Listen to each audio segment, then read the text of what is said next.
Plato versus Aristotle. Today's, although obviously the entire class series has to be viewed as a unified process, we want to especially consider what we're going to be discussing today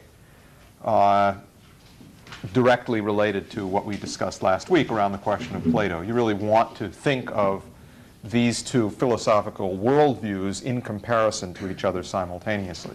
The only way to actually understand the one is by having, or what I mean by the one is not the one with a capital O, but to understand one of the two philosophical systems is to have simultaneously in your mind's eye the other philosophical system. To really know what Aristotle is trying to do, you need to be thinking regularly about what it was that Plato had accomplished, and therefore what Aristotle was setting out to destroy.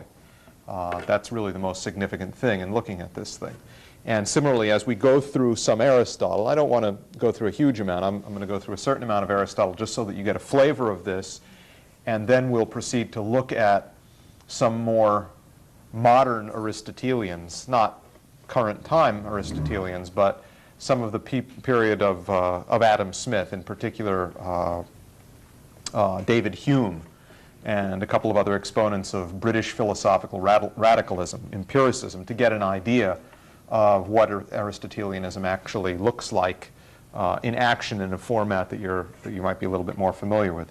But in any event, as we go through this today, you want to really keep in mind what we discussed in the last class in terms of the way Plato laid out the central concept of what he was discussing, especially in the Republic, which is what is the truth, how do you know it, what is knowledge? And he developed a concept, as you'll remember from our discussion of the divided line, of ascending levels of decreasing imperfection. That is to say, a method of the higher hypothesis, of generation of explanations, a hypothesis, of cause and effect relationship between the one and the many, where he began from that which is merely apparent, mere appearances in the world, what the sense perceptions receive, and he explains that you have to use that perhaps as the raw material for your mental activity. That is to say, it's the raw material which the subjective process, the reasoning process, uses to generate a hypothesis, which is then superseded by a higher hypothesis, and that in turn by a higher hypothesis. And that process of higher hypothesis generation itself then becomes the subject of the reasoning mind. That itself, that process of hypothesis generation, becomes the thought object of the mental process, and that becomes the actual basis of true knowledge. That is to say, the hypothesis of the higher hypothesis, the method whereby higher hypotheses are generated. And this, for Plato, of course, is a process of constant unending change, but not simply change in the sense that something is always different than it was before, but change that reflects a unitary, unifying process of development which generates each of the moments in that process of change. And then he lays out the idea that the entirety of this knowable universe, which is the universe of the becoming, right, is the universe of the hypothesis of the higher hypothesis. That entire created universe is itself the product of the unhypothesized absolute principle, which is Plato's concept of God. There is an absolute, unchanging, unhypothesized principle, which he calls the good, which is to the world of thinking the same way that the sun is to the world of visible things. Remember, that was the metaphor that he developed, that idea, that image to have in your mind as to what you're looking for when you're trying to find out what the good is, the absolute good. So that, just by way of brief recapitulation of what we were looking at in the case of Plato, and also, just to refresh your memory in terms of the parable of the cave, this crucial concept of projection, the crucial idea of projection, that what one perceives, that which is attainable to man's senses in physical space-time, is itself only a projection onto, as in the wall of a cave, onto a lower dimensionality of a continuous process which is occurring in a higher dimensionality. And although we cannot directly exceed get access to that higher dimensionality process through our sensory apparatus per se, nonetheless, our reasoning apparatus can allow us to conceptualize that which must have produced the projection which we do perceive with our senses. So the projection is not true in itself, nor is it false in itself. It is simply the projection onto a screen, onto n dimensions of a process that actually occurs on n+1 dimensions or n+2 dimensions. And that's the important metaphor again. None of this is an idea which you can nail down and say, okay, that is exactly what he means. He's giving you, in a certain sense, an image, an idea, a metaphor, because what he's trying to do is to trigger in us, his readers, a process of concept formation in our own minds to generate for ourselves the idea that he's working with and he's trying to get at. So he comes up with a bunch of different ideas of images or metaphors or ways of inducing in the reader the formation of ideas for him or herself, which are the same process that Plato himself went through. And the cave parable is exactly that. It's to give you the idea of how to think about finding the truth in that which is merely transitory and apparent. Okay? So any questions about that in terms of Plato, just recalling what we had discussed last week before we proceed to go into Aristotle? All clear? No problem? No sweat? I just have a comment. Sure. In the New Testament in particular, there's so many instances of exactly what you just, the word you use, parable. It's full of reference to parable and the use of parable. Right. Which speaks in itself, let alone for someone who's schooled in Plato's thought, but that speaks in itself to the absurdity of those who would try to read the Bible as if it were a computer manual, right? That it has the explicit, literal, revealed truth word by word, right? That kind of a fundamentalist Aristotelian interpretation or attempt to interpret the Bible, Old Testament or New, as that kind of a literal transmission of information, computer style, right, points to the absurdity.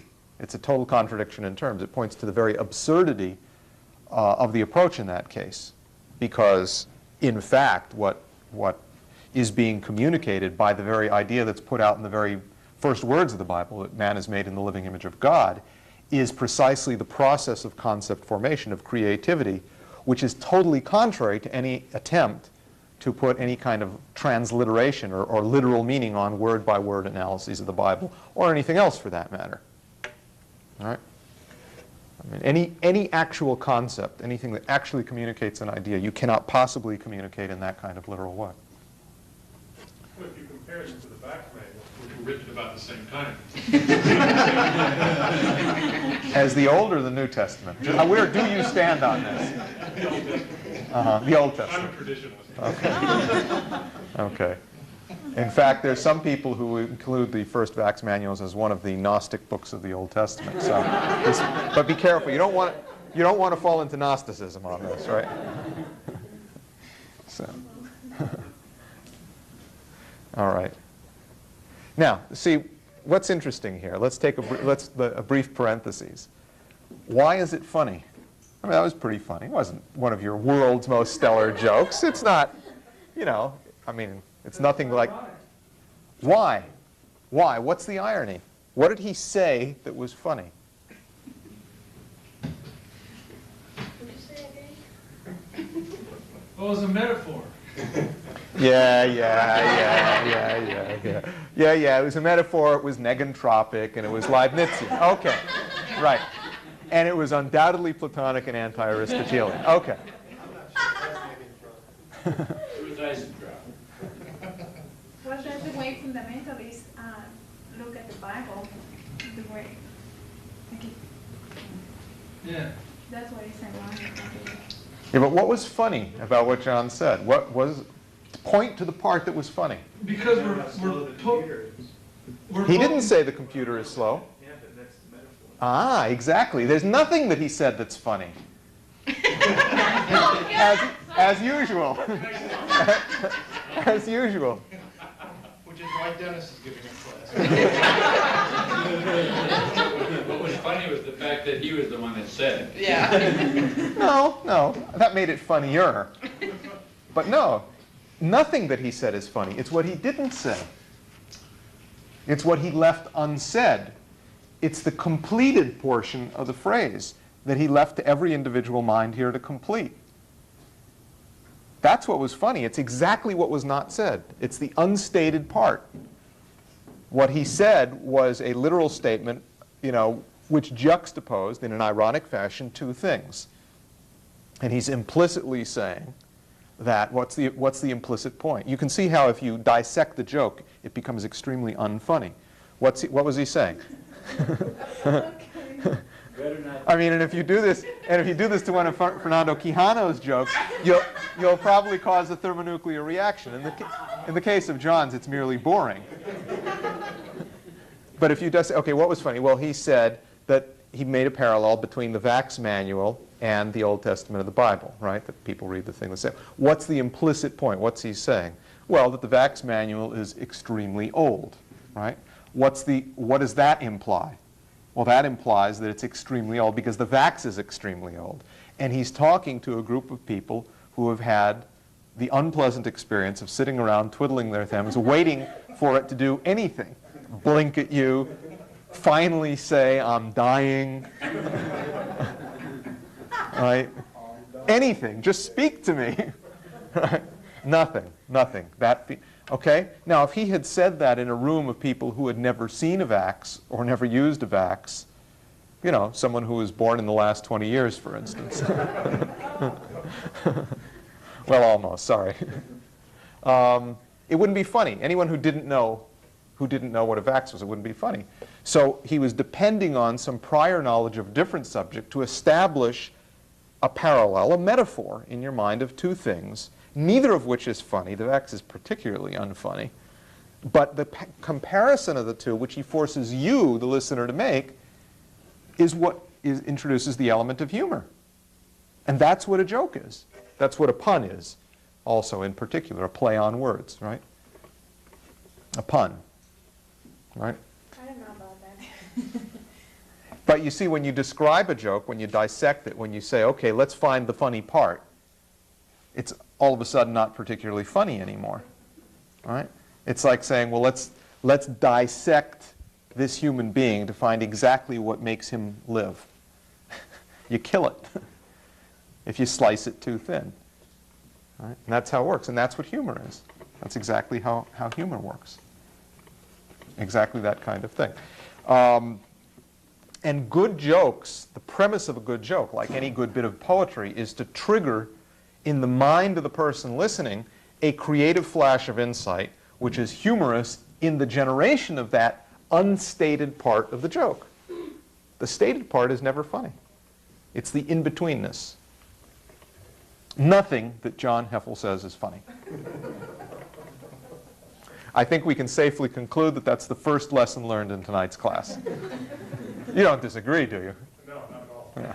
See? Okay.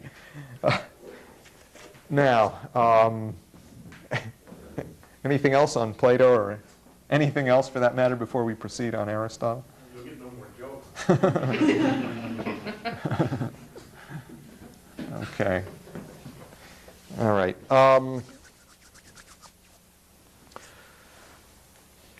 The key concept in Aristotle, especially in terms of what we've been discussing about Plato, where he's talking about the intelligibility of the creative process, Aristotle's key point is that there isn't a creative process, and were there one, it would be unintelligible. He's opposed to the idea that any creative process is actually intelligible to the human mind. It may happen by pure good luck or by happenstance, but it is not something which is intelligible, knowable, and therefore reproducible. It doesn't exist. Now, where I like to start the discussion of Aristotle, and this is actually, in my view, not a bad place to start in the discussion of anything, is let's talk about what sort of a person he was. We'll get to his philosophy in a minute, but I think the best way to understand what his philosophy is let's talk about Aristotle the person. What kind of a person was he? Well, first of all, he was a coward. Right? He was an absolute coward.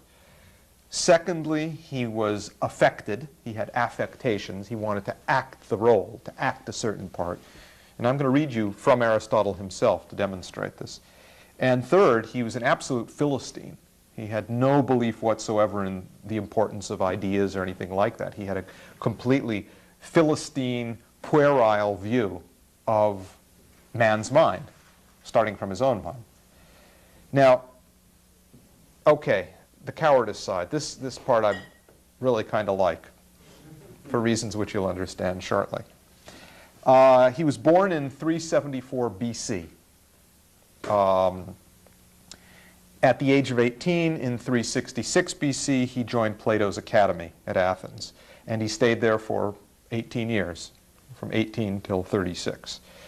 In the year 348, he leaves Plato's academy to go to tutor Alexander the Great. And in 334, he sets up his own lyceum, which is a counter to Plato's academy. Having studied there, having been a student of Plato's academy, he then sets up his own lyceum in 334. And then in 323, which is 11 years later, a very interesting thing happens. Everybody knows, of course, what happened to Socrates, because Plato recounts this in numerous of his dialogues.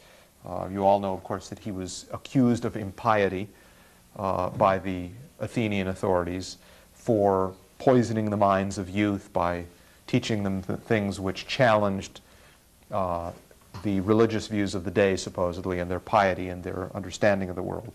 And Socrates was encouraged to recant, to back off from his ideas and beliefs, and to simply state that he didn't really mean it, or he had a different idea in mind. He basically was offered a plea bargain. And as everybody knows, Socrates said, no, there's nothing more important than the truth. It's something that I'll die for if I need to. My life is not a big deal. The truth is everything. And pretty much all of his disciples tried to convince him that that was very silly. Why didn't he just, cut a deal? It's no big deal. You can continue working on your philosophy. You're too important. You shouldn't allow this to happen. It's not worth it. You have a lot to do with your life still. Cut a deal. The basic line that's been put out many times, both before and after. I mean, this is also the basic thing that was told to Jesus Christ, right? Just cut a deal and, relax. What's all this Christianity nonsense? Just, you're too important. You can get back to doing other things. There's absolutely no reason to die on the cross.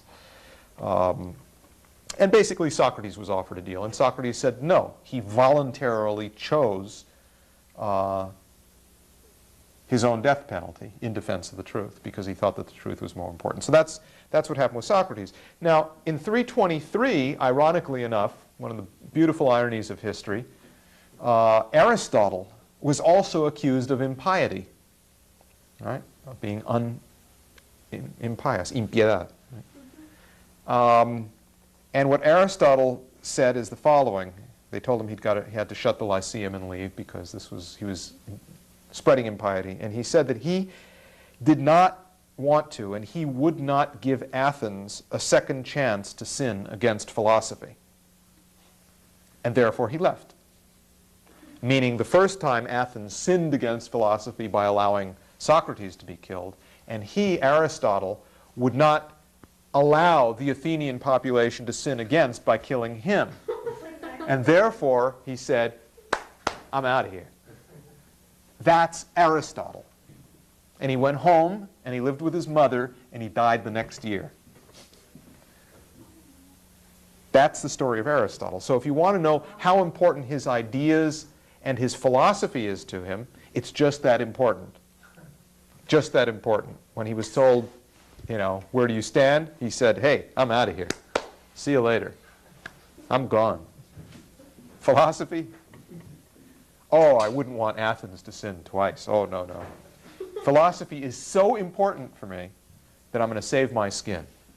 So, as you can see, this is a story that I consider to be very important. I think you get to find out a lot about the character of people under these kinds of circumstances. It's like all the deals that were offered to Lynn and the rest of us and so on and so forth. And Lynn, needless to say, did as Socrates, never as Aristotle. And this has a lot to do. You have a little bit of a chicken and egg thing. Does the strength come from the philosophy, or is the strength of the philosophy that it is this type of life, that is this type of belief in the importance of ideas?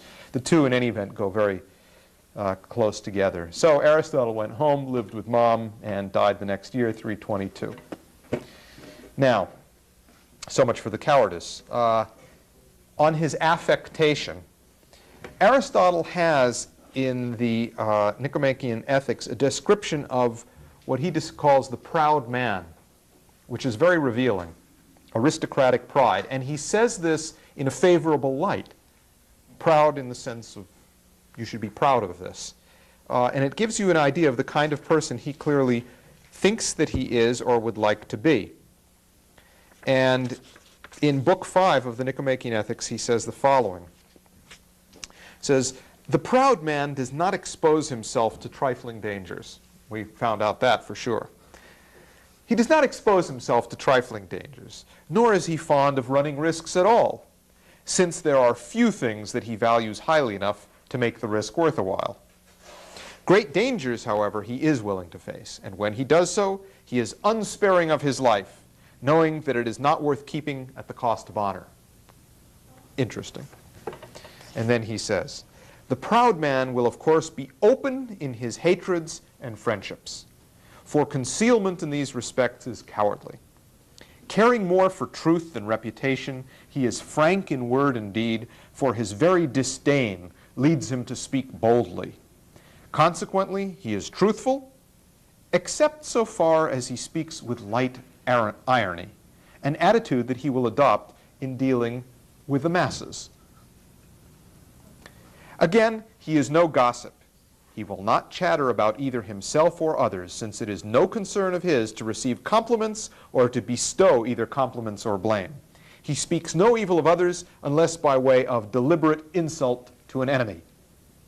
Finally, the character of the proud man would seem to require that his gait should be slow. Gait means que camina despacio. That his gait should be slow, his voice low-pitched, and his diction measured. For a man is not likely to be in a hurry if he takes few things seriously, nor vehement if he considers nothing important. Excessive concern is what produces a shrill voice and a rapid gait." So much then for our account of the aristocratically proud man. That is Aristotle, affected.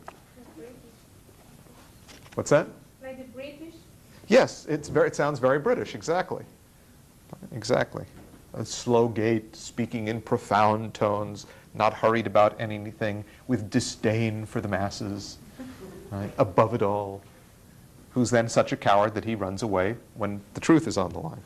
Okay, now that's in terms of his pride. Now, on the question of him being a Philistine, this takes us really more into the heart of his philosophy and what the truth is and how to know it, which is one of the subjects dealt with in the Nicomachean Ethics.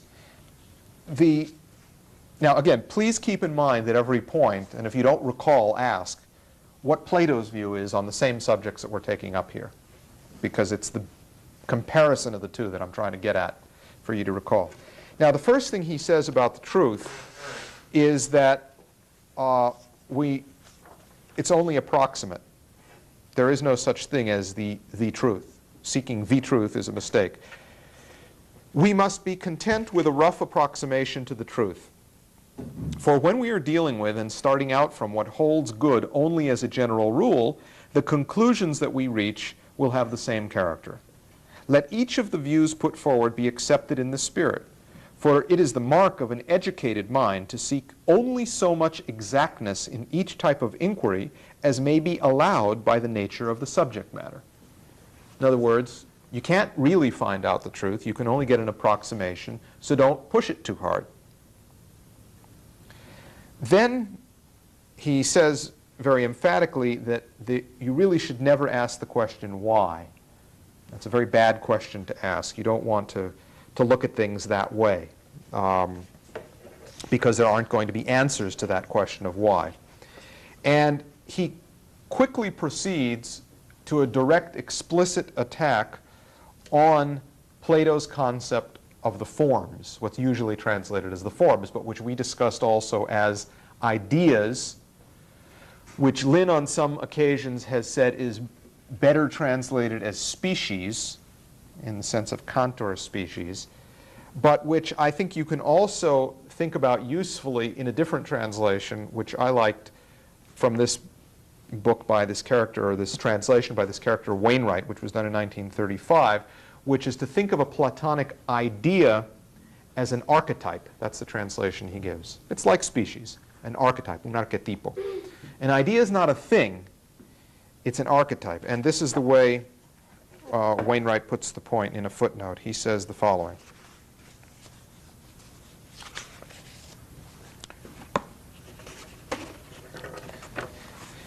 He says, the Greek word idea is customarily translated as idea, and the Platonic doctrine referred to as the doctrine of ideas or forms. Properly speaking, the Greek word idea does not mean what is usually connoted by our word idea. It means, 1, the look or appearance of a thing, the immediate object of seeing, and 2, a nature, kind, or sort. In Plato's writings, the word carries both sets of connotations. It is the essential character belonging to a given class of objects. I'll repeat that. It is the essential character belonging to a given class of objects, directly apprehensible by the spiritual vision as something distinct from the particulars that participate in it. The English word archetype seems best suited to convey this total meaning. Okay? So Plato's forms or ideas, as I said last time, are not these abstract concepts floating around in the world of ideals above the individual objects which they somehow participate in, where chairs participate in chairness and blue participates in blueness and so on. That is not what Plato is talking about. Rather, it is this essential character belonging to a class of objects, and it is a character which is apprehensible directly only to spiritual vision, right? Meaning the mind, the active hypothesis-forming capability of the mind to reason. That's idea or archetype. And this is worth emphasizing because this is what Aristotle goes at with a sledgehammer. Now, this is very much what Cantor means by the use of the word manifold or aggregate. And I just want to reference this parallel here because we will get back to Cantor down the line a little bit later in the class series. But it's really useful keeping this in mind on the Plato question. Cantor, in his the Grundlagen, the Foundations of a General Theory of Manifolds, of 1883, in one of the footnotes, says something very interesting.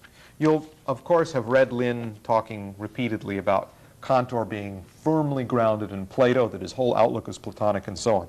Let's listen to Cantor himself in a footnote to the Grundlagen. He says, by a manifold or aggregate, I generally understand every multiplicity which can be thought of as one, i.e. any totality of definite elements which by means of a law can be bound up into a whole.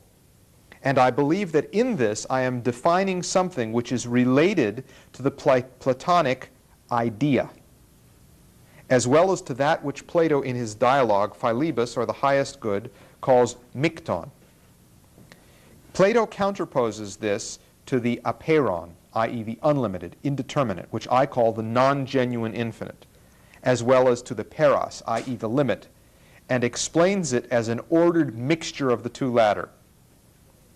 Plato himself indicates that these concepts are of Pythagorean origin.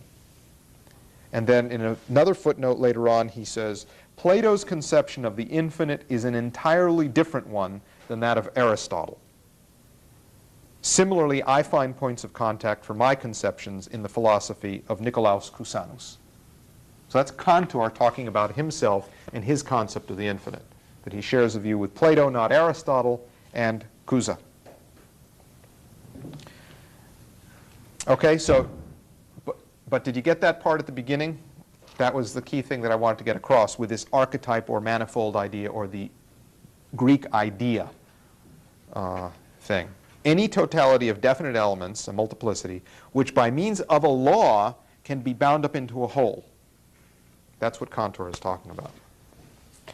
And Plato. Now, last time we gave a few examples of this kind of thing. It's useful to have some specific examples in mind so that it doesn't become too abstruse. And the simplest forms of aggregates or sets or manifolds that we gave a couple of examples last time was this one, the integers. And I asked you for, if this is a multiplicity, it's the many, what is the single concept, the law or rule, if you will, the one, the single concept, which generates this multiplicity. Right? And we agreed that it was the concept plus 1. Right? And similarly with this, and so on and so forth. X squared. And we gave a number of examples of the sort. And we discussed the idea, there was a certain amount of back and forth on this, that a similar type of unified concept, a similar one, capable of generating many manys, was the idea of justice or beauty. Right? Or today we could add to that concept, that idea of a concept, the idea of humor or a joke. Right? It brings to mind, it generates in your mind an idea which is not specifically tied to any one particular joke. Right? But the idea of humor, it's also not some abstract category floating around, you know, a foot and a half above all individual jokes. Right? That's not what Plato means. Okay? But the concept, the mental object, the thought object, joke or humor, generates, it's a one, it's a unified one, which generates in the mind an ordered multiplicity, and a manifold, an aggregate, all of whose members of that aggregate or of that set share something in common. And that is the idea humor, the concept humor. So this idea, this concept of the one and the many is elaborated fairly explicitly, as you see in this Cantor quote that I read. And I think that this use of the idea archetype is actually a useful one.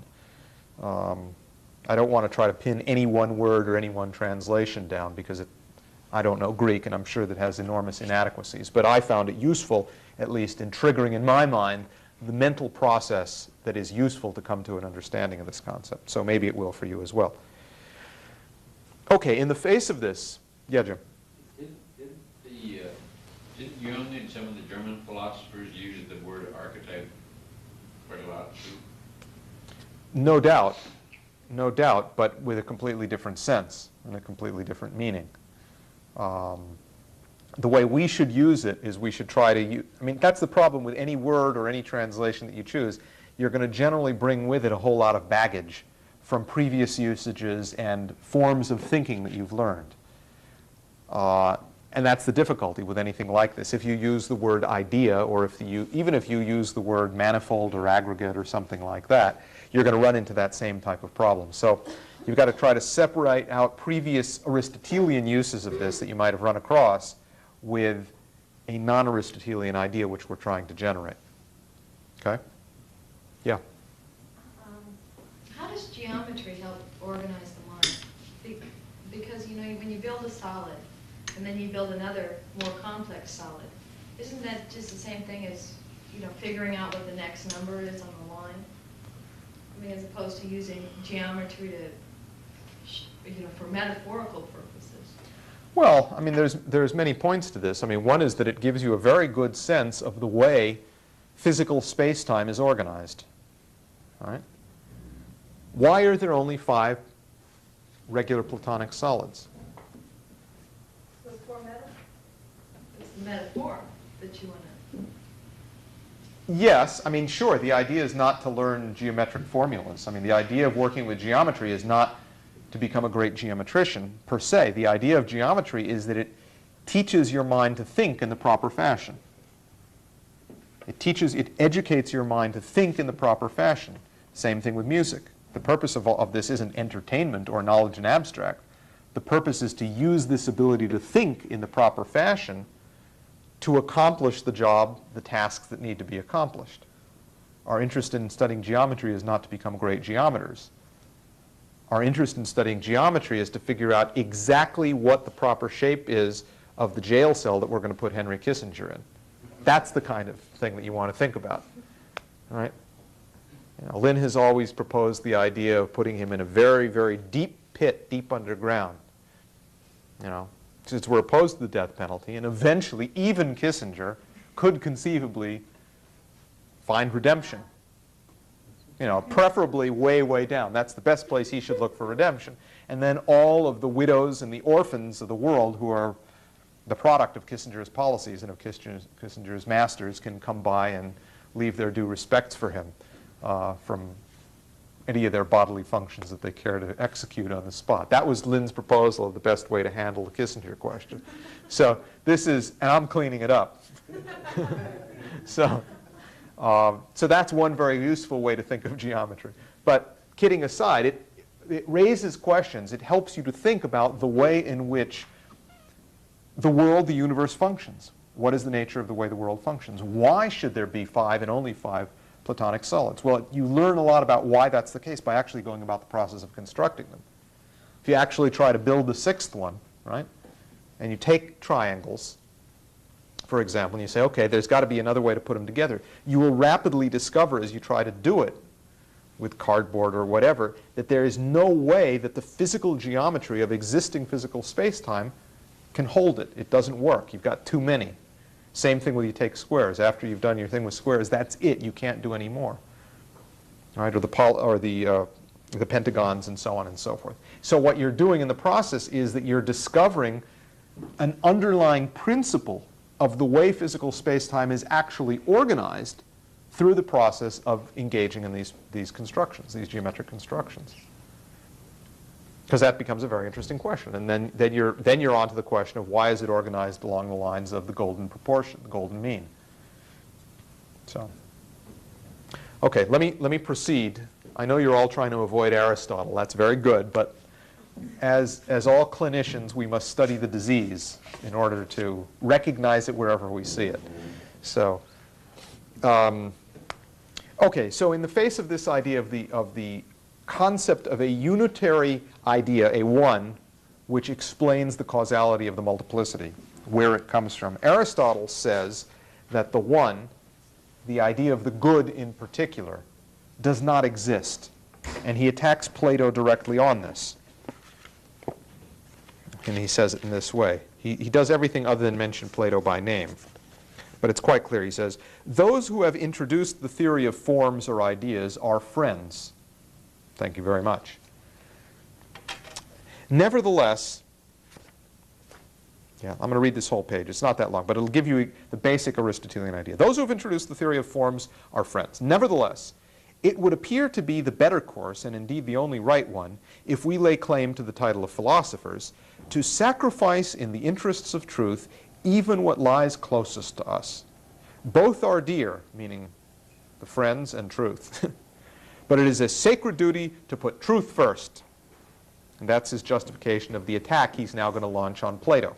He says, those who have supplied us with a theory of forms, i.e. Plato, did not themselves postulate archetypes for classes whose members they described as prior and posterior to one another. And for this reason, they did not provide for an archetype of numbers. The term good, however, is predicated alike in the categories of substance, of quality, and of relation. And of these, substance, being absolute, is prior by nature to what is merely relative, this being an offshoot or logical accident of substance. Consequently, there can be, on their own showing, no common archetype of good. Okay? Couldn't be clearer. No common archetype or idea of good. Point 2. Again, the term good is used in as many different senses as we use the verb is. Now he's saying, what do you mean by good? Right? Oh, it's used in many different ways, in as many different senses as we use the verb is. It's like, when you tell someone, don't do that, that's immoral. He's in the process of stabbing somebody or whatever, lighting fire to a subway train, and you say, don't do that, that's immoral. And he says to you, what do you mean by immoral? Define the word first. Right? That's what Aristotle is doing here. He says, again, the term good is used in as many different senses as we use the verb is. What do you mean by good? We apply it as predicate in the category of substance, as when we say that God and reason are good. In the category of quality, as applied to the virtues, of quantity, as applied to the moderate and due amount, of relation, as applied to what is useful, of time, as applied to what is opportune, of place, as applied to an abode, and so on. Clearly, then, says Aristotle, the good cannot be something at once universally present in all cases and single. In other words, it can't be one, it can't be single, and universally present in all places. Change for the word good, take one O out of the word, right? And you got the exact same argument on God. And then he says, it could be so only if it were applied as predicate, not in all the categories, but in a single one only. In other words, if you want it to be one thing, it can only apply in one case, because if it applies in many different cases, hey, it's many different things.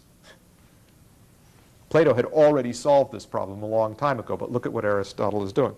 He says again, as there is a single science for all the things that fall under any one form, there would have to be a single science of all types of good. Okay? He said, now there's many goods, and so therefore we would have to have a single science for all types of good. As a matter of fact, however, there are many sciences, even of the goods that fall under one category. What is opportune, for example, in war is a question of strategy, in disease of medicine, and what is the due amount in the matter of food is a question of medicine, but in the matter of exercise, it's a question of gymnastic. Okay? So what he's saying is the good applies in different ways to different things. You cannot come up with a single unifying concept. Don't try. So what he's done is he's taken a single unified idea, and like a sausage, he sliced it into a million pieces. And after doing that, he says, you see, this slice is different from this slice. That's when Lynn talks about Aristotelian logic chopping. You've just seen it right there. Many goods all over the place and can't be compared. Okay. Since there are many different goods, and there's no unifying concept of the good, of one good, man is incapable of knowing it. This is not attainable by man. He says the following. He says, but as a matter of fact, the meanings of honor, of wisdom, and of pleasure are different even in respect of their goodness. Hence it follows that good is not some element common to all of these several things and implying a single archetype. For the same reason, we may dismiss the question of an archetype altogether. For even if we grant that there is a unitary good which is possessed in common by all good things, while at the same time it is separable from them and capable of an independent existence, clearly it will not be anything that man can attain to or realize in action. And this is the sort of good we are now seeking. So he's just said, well, even if you could come up with the idea that maybe there is some unitary good, forget it. Man cannot achieve it. It cannot be attained by man. And then, in a display of absolute philosophical brilliance, he says, and even if you could attain it, it ain't useful. So why bother? He says, finally, it is hard to see just how a knowledge of this good in itself is going to help a weaver or carpenter in the practice of his craft, or how anyone, by contemplating the pure archetype, will thereby become a better physician or a better general. This is evidently not the way in which a physician studies health. He studies the health of man, or rather of some particular man, for it is individuals that he has to cure. So much then for the theories of the Platonists. Now, this is what I mean by Philistine. This is pure Philistinism. Saying, well, what's the use of a big fancy word like that? I mean, the good, come on, is it going to help me be a better doctor? No. I have to be a doctor for specific men, and for a man in particular. How is it going to help a carpenter? This is the jerk you run into on the street who says, oh yeah, sure, all these fancy ideas, but that's not going to help me get a better job. That's not going to help me be a better carpenter, a better weaver. What's in it for me? Explain to me the connection between all these highfalutin ideas of LaRouche and what I need to know now. All right? How am I going to get more food on my table? You can't explain that to me? Well, what good are your ideas? Don't tell me about physical economy. Yeah, talk to me in a language I can understand. Well, buddy, you don't speak a language that is human. So, of course I can't make you understand in that language. You have to learn a new language. So, Aristotelian absolute Philistinism. So much then for the theories of the Platonists, he says, in dispelling it.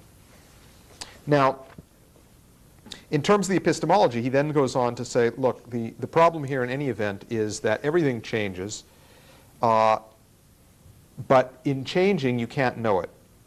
He rejects the idea of change. He says the only thing that you can know are those things that are static, things that do not change. That's the real subject of science, is that which does not change. Compare this to Plato. Right?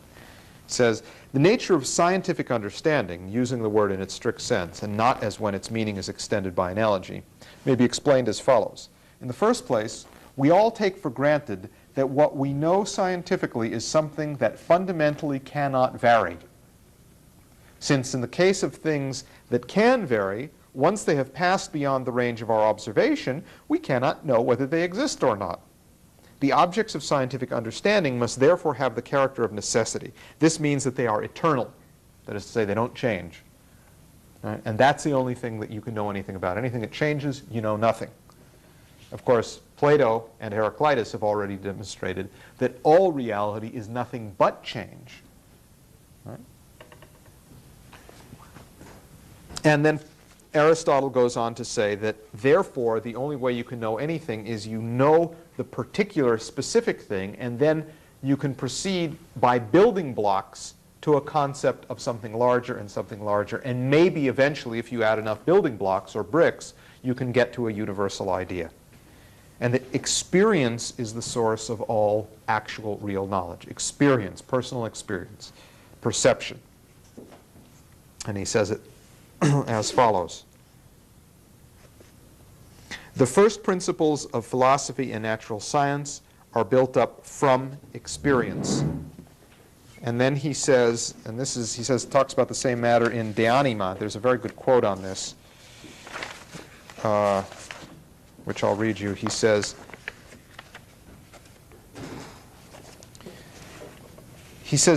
mistakes occur when you start to try to connect things. Right? Error is introduced when you try to look at a bigger picture, when you try to form a hypothesis. Truth is found in perceptions. Synthesis is where error is introduced, says Aristotle. And he says the following, the thinking then of indivisibles, meaning very specific little minute things, the atoms of reality, specific things, the thinking then of indivisibles is to be counted among those things with which falsity has no connection. In things, however, to which falsity and truth apply, there is already some synthesis of thoughts, which are treated as though they were one. Things are first separate and then conjoined. Okay? First separate and then conjoined. Right. Reality is made up of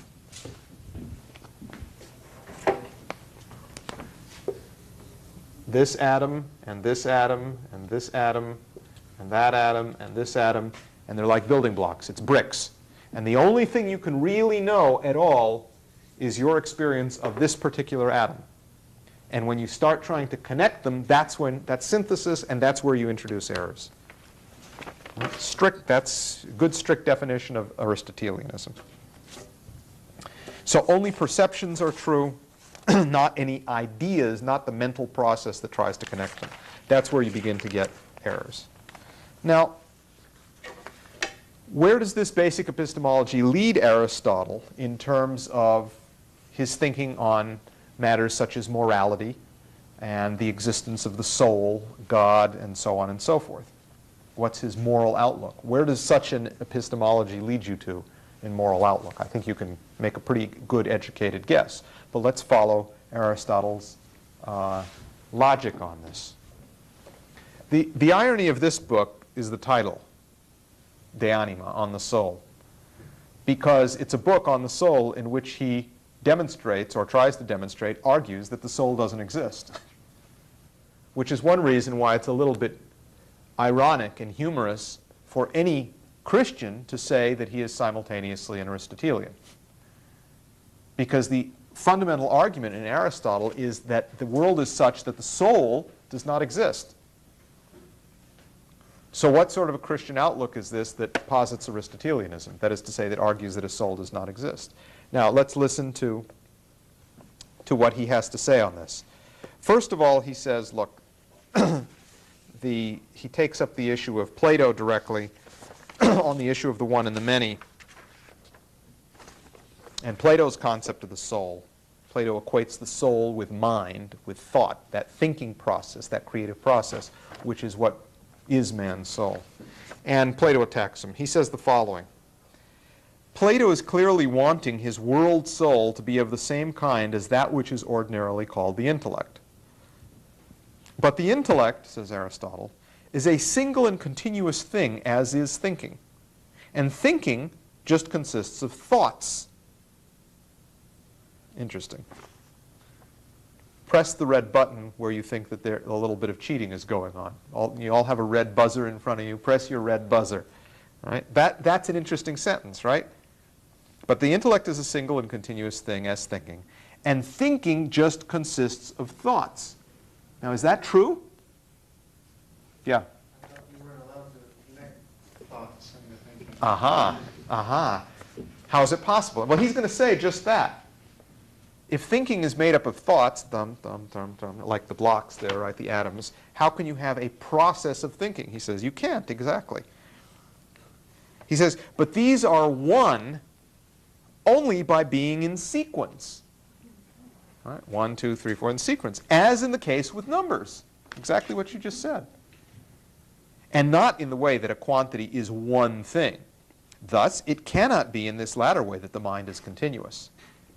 Rather, it must either be without parts or continuous, but not in the way that a quantity is. That's interesting. For it to be continuous, it either has to be without parts.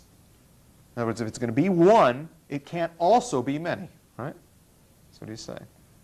And if it has many, well, then it can't be one. In any case, how is it to think if it is a quantity? Perhaps we would say that it is by each of its own parts. Right? So each part does the thinking. So you chop the brain into pieces. And each thinks in its own parts. But will it have parts in the quantitative sense or only as points? To assume that we can talk about parts in the latter sense. But if it is with the parts in the sense of points, and if there is an infinity of these, then the mind will never complete its thought. That's true enough from his standpoint. If it's an infinity of points, and if it's chopped up like sausage, and if thinking is nothing but the individual thoughts, then what connects them? It will never complete the thought.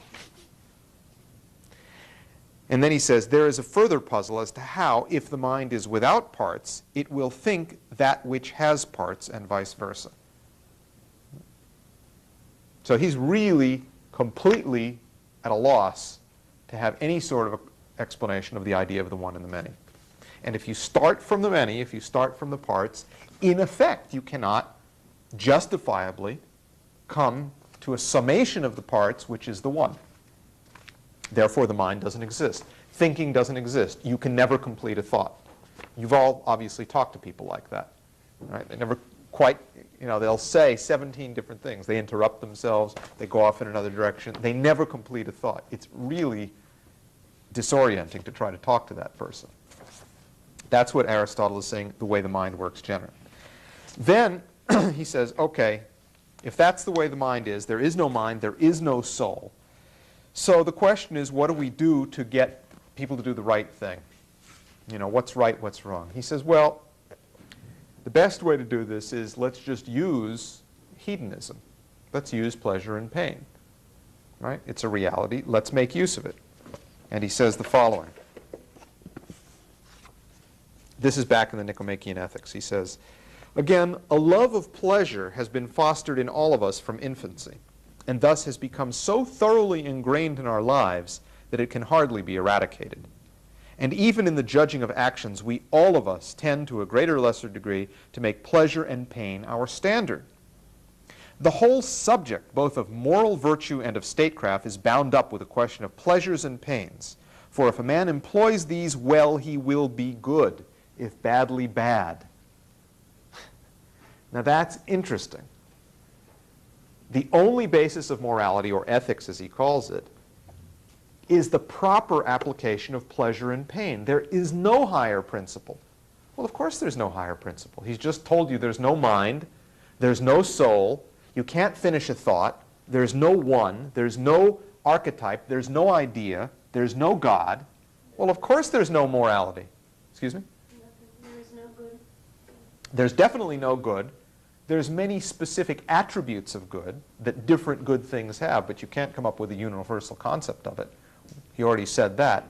So of course, if you want to develop an ethic, you have to say, well, let's use pleasure and pain. And the only thing that makes things good or bad is if you properly apply hedonism, pleasure and pain, or improperly apply it. Sort of like electroshock. You know, this is Pavlov's dog. Someone does the right thing, who decides what's right? If there is no absolute question of what's right, then who decides? Right? Whatever is right, well, you give him the doggy biscuit and he'll salivate. Right? And people are like that.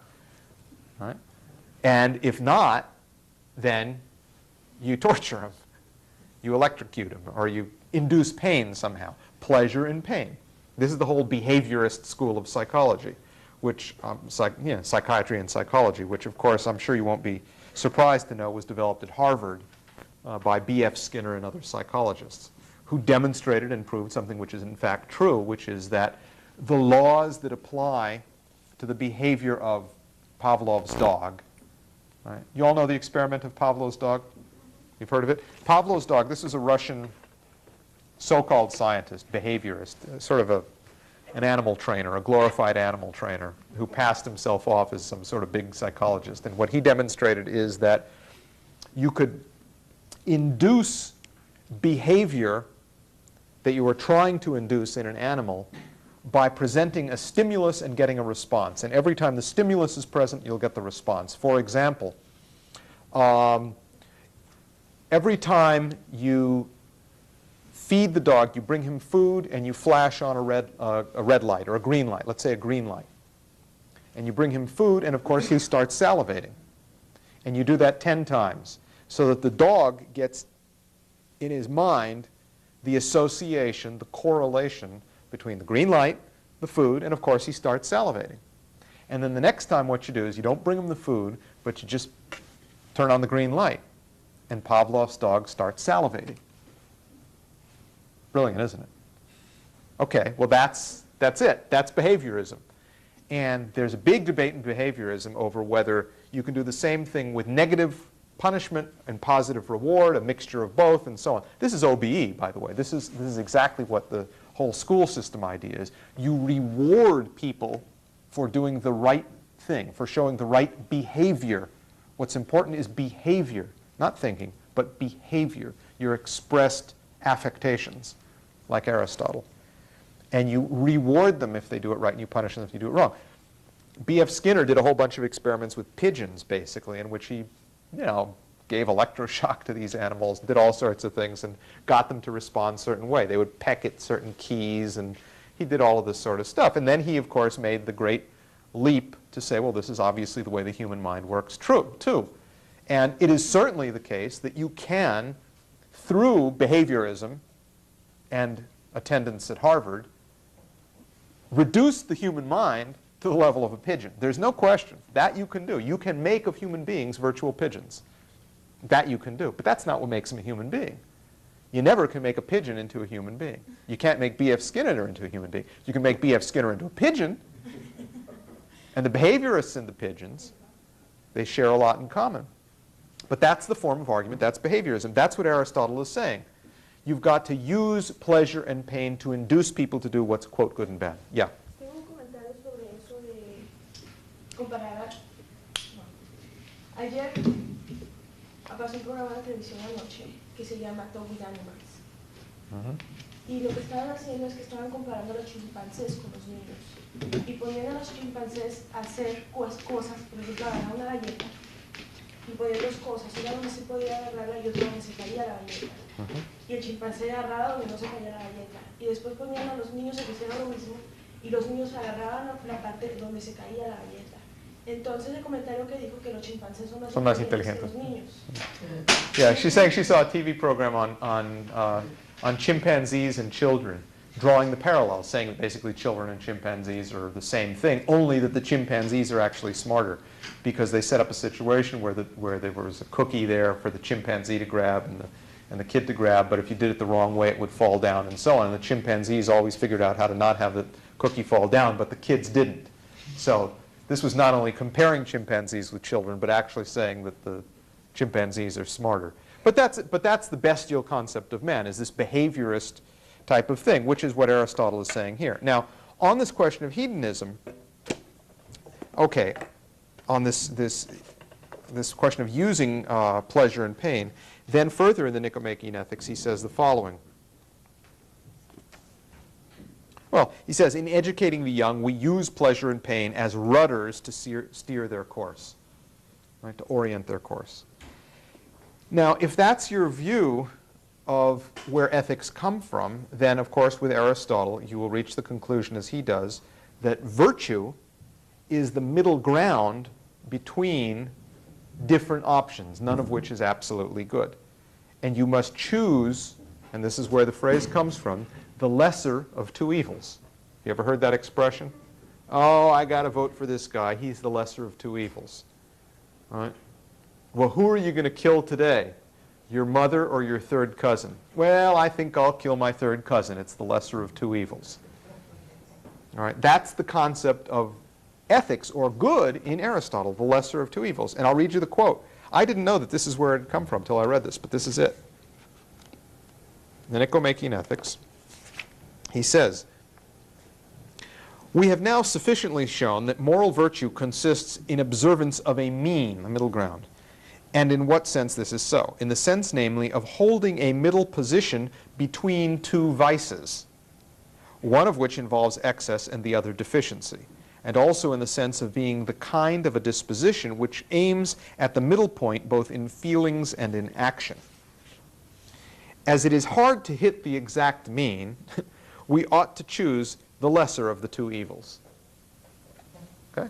So whenever anyone comes to you with this lesser of two evils nonsense, you say it's Aristotle. That's where it is, Nicomachean Ethics. Now, obviously, if you have this view, you will also share Aristotle's argument that his attack on Plato on the idea that man is the crown of creation, that man is the jewel of God's creation, the highest point. Aristotle says, to argue that man is superior to the other animals is beside the point, for there are other things more divine in the universe even than man. For example, the celestial bodies, to name only the most conspicuous. So it's a very coherent package. Aristotle. Now, and you've been thinking about Plato all the time, right, to keep these two things in your mind. Two completely different, entirely contradictory, mutually exclusive worldviews.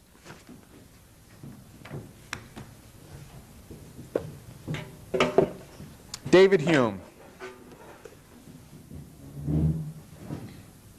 British empiricist, head of British intelligence in the 18th century, teacher of Adam Smith, avowed Aristotelian, and as you can see, just a little bit effeminate. There's a whole school which develops in Britain in response to some of the major breakthroughs in continental science, especially coming out of Cusa and then in also response to Leibniz, which is a school known as British empiricism or philosophical radicalism.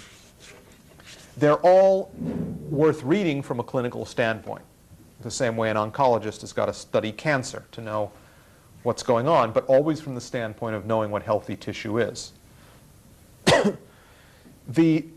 Some of the major British philosophers associated with this school, this Aristotelian school of empiricism, are, for example, Hobbes, Thomas Hobbes, who wrote a book called Leviathan in 1651. I'm just sort of locating Hume for you in a general period, middle of the 17th century.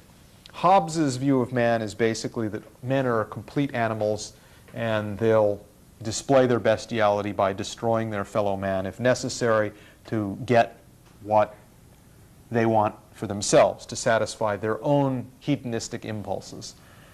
And that the natural tendency of man is to act like a complete beast, to act like the typical character in a Hollywood movie, go only for his own interests, and therefore destroy everything around him if he feels that that will benefit him. And the only way, therefore, to establish the existence of a society that will function without violence of each against all is to establish a super control, a Leviathan, which he calls Leviathan, which is a kind of monster, a big state, a big government, a one-world government, which will control and restrain the destructive bestial instincts and impulses of individual hedonistic man. That's Hobbes.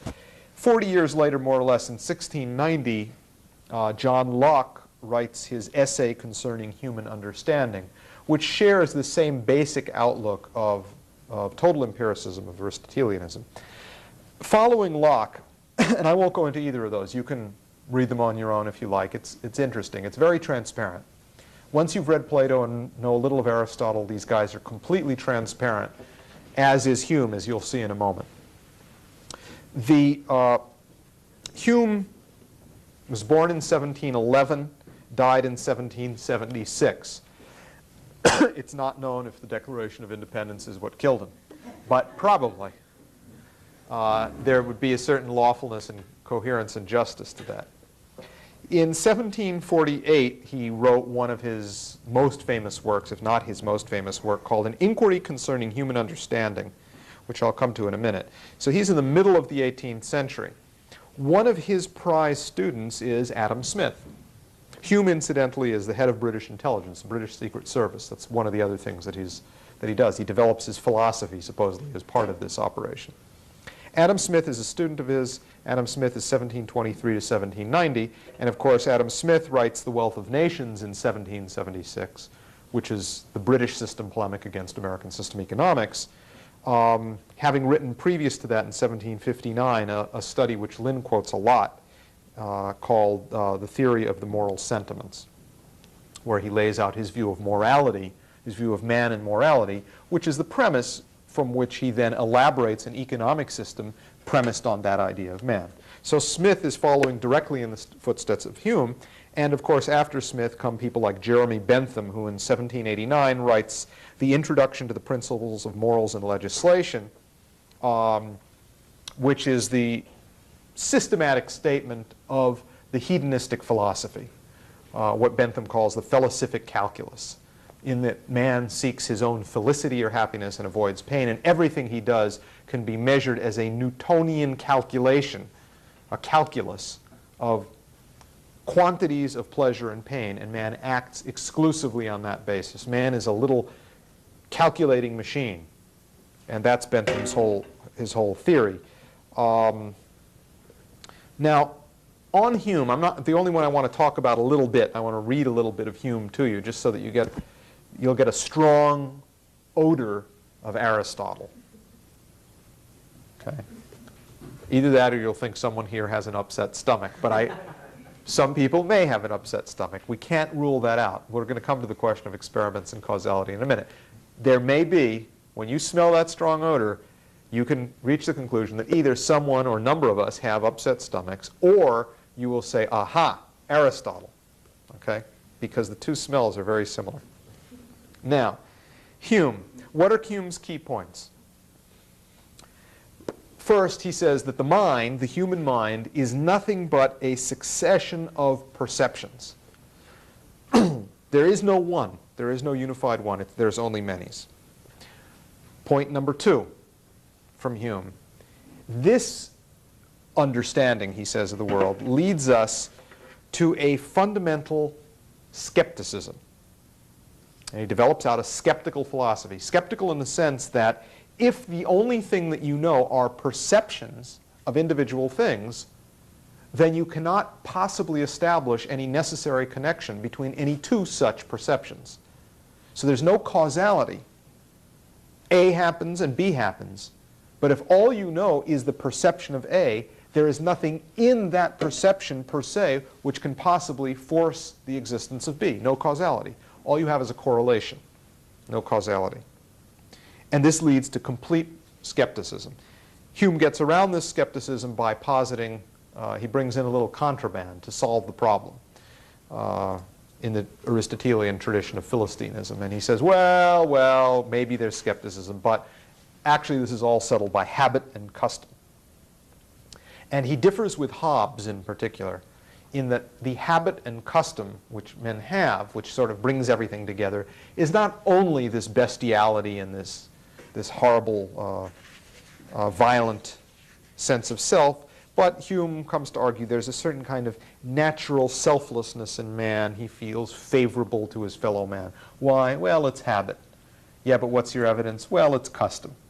Right? So there's a nuance of difference in specifics between Hume and Hobbes and Locke before him, but the basic form of the argument is exactly the same. Now, let's just walk through this argument briefly. And as you'll see, this is crucial to understanding liberal economics today. Well, if you get this, you understand what's going on in the derivatives market. If you don't get this, you don't understand what's really behind that. Hume, in his Treatise of Human Nature, 1740, Book 4, Chapter 7, there's a little subhead, and it's called, conveniently enough, Of Personal Identity. It's a discussion of personal identity. What is the I? What is the sense of self? Where does it come from? And he says, well, self is nothing but a succession of impressions or perceptions that you have of yourself, and that is always changing. Therefore, there is no self. Okay, here's how he says it. Self or person is not any one impression, but that to which our several impressions and ideas are supposed to have a reference. If any impression gives rise to the idea of self, that impression must continue invariably the same through the whole course of our lives, since self is supposed to exist after that manner. But there is no impression constant and invariable. Pain and pleasure, grief and joy, passions and sensations succeed each other and never all exist at the same time. It cannot, therefore, be from any of these impressions or from any other that the idea of self is derived. And consequently, there is no such idea. Okay, straightforward. This is the problem that we discussed way back when, a class or two ago, right? All you perceive are your perceptions of yourself, but since that changes constantly, there's nothing that unites it or holds it together, therefore there is no I, no sense of self. Well, lawfully, if you deny the existence of the self, you're of course going to deny the existence of the human soul. And he says, as for mankind, they are nothing but a bundle or collection of different perceptions, which succeed each other with an inconceivable rapidity and are in perpetual flux and movement. Our eyes cannot turn in their sockets without varying our perceptions. Our thought is still more variable than our sight. And all our other senses and faculties contribute to this change. Nor is there any single power of the soul which remains unalterably the same, perhaps for one moment. The mind is a kind of theater where several perceptions successively make their appearance, pass, repass, glide away, and mingle in an infinite variety of postures and situations. There is properly no simplicity in it at one time, nor identity. Okay? Ain't no I. Doesn't exist. So since there is no sense of identity, the only thing that you have are certain experienced relations. Not causality, but existing perceived relations. Like that you can perceive the relation between, for example, the passage of a certain period of time when it's dark outside After that happens, you perceive a relationship between that to the sun coming up. But there's no explanation causally. All you have is a relationship. And the same thing in terms of identity. He says the following: our last resource is to yield to it and boldly assert that these different related objects are in effect the same, however interrupted and variable. In order to justify to ourselves this absurdity, we often feign some new and unintelligible principle that connects the objects together and prevents their interruption or variation. Thus we feign the continued existence of the perceptions of our senses to remove the interruption, and run into the notion of a soul and self and substance to disguise the variation. But we may farther observe that where we do not give rise to such a fiction, our propension to confound identity with relation is so great that we are apt to imagine something unknown and mysterious connecting the parts beside their relation. This is an attack on religion, in case you didn't figure that out. All right?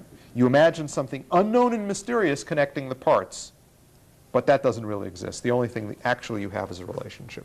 So consequently, of course, there is no such thing as cause and effect, only association.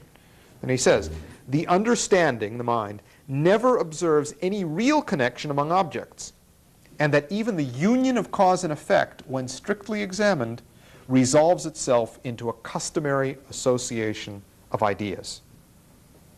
Right? There is no actual causal relationship. Okay, no identity, no self, no soul. Fine, 1740 Treatise of Human Nature. Then he says, I'm going to apply this entire method, which is straight Aristotle, as we just saw, and I'm going to apply that to the totality of reality, not only the individual, but the totality of reality. And 8 years later, out comes the Inquiry Concerning Human Understanding.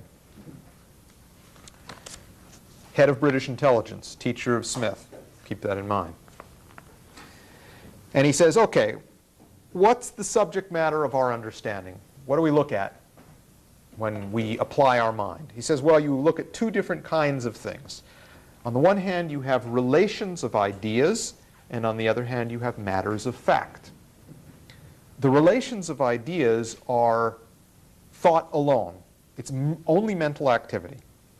And fact and experience have nothing to do with it. For example, he says, mathematical formulas like the Pythagorean theorem. That's purely a relation of idea. Thinking the opposite of a relation of idea is impossible. It's true on the surface of it, such as mathematical formulas. Matters of fact, however, are questions of cause and effect, where the opposite is conceivable. It is possible. Like to say, for example, the sun will not rise tomorrow morning. Well, that's possible to conceive. And says Hume, it's merely a matter of fact. It's subject to verification. It's subject of observation. And he says, okay, let's look into this further, this question of matters of fact. He says, facts come entirely from experience of conjoined objects. Right? Objects that appear together in our appearance and our perceptions of them. And experience is the only source of knowledge and information that we have. He says,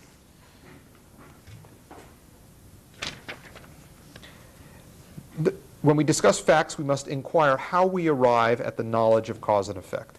I shall venture to affirm, as a general proposition, which admits of no exception, that the knowledge of this relation is not, in any instance, attained by reasoning a priori, but arises entirely from experience when we find that any particular objects are constantly conjoined with each other. In other words, cause and effect, to say A causes B, is not a result of reason, but it comes only from seeing A and B associated together all the time. But there is no lawfully demonstrated connection. He says, let an object be presented to a man of ever so strong natural reason and abilities. If that object be entirely new to him, he will not be able, by the most accurate examination of its sensible qualities, to discover any of its causes or effects. Adam, though his rational faculties be supposed, at the very first entirely perfect, could not have inferred from the fluidity and transparency of water that it would suffocate him, or from the light and warmth of fire that it would consume him. No object ever discovers by the qualities which appear to the senses either the causes which produced it or the effects which will arise from it. Nor can our reason, unassisted by experience, ever draw any inference concerning real existence in matters of fact. This proposition that causes and effects are discoverable not by reason but by experience will readily be admitted. Okay? Right. No explanation. Don't try to find a hypothesis or an explanation. And there is a logic to this which is true. There's part of this which is true. If you start from the premise that what you know is the object in itself, the thing in itself, and that the smaller the object and the more you directly perceive it, the closer you are to truth, and if its reality is determined entirely within its own borders, then in effect, how can you say that this cause can have an effect on this? What is it that's doing the affecting? If this is entirely self-contained and this is entirely self-contained, how can one possibly affect the other? It's true. That's true. If you start by saying that A is entirely defined inside itself, how can it possibly affect B? Think of it in terms of people, in terms of an existentialist concept of a human being. I'm entirely defined within myself. I am who I am. I'm knowable only to me. No one affects me. No one will get to me. Well, how do you affect anybody else? It's the billiard ball theory of human relations, right? Bumping around. And if that's your premise, if that's your assumption, your axiom, then the rest follows logically.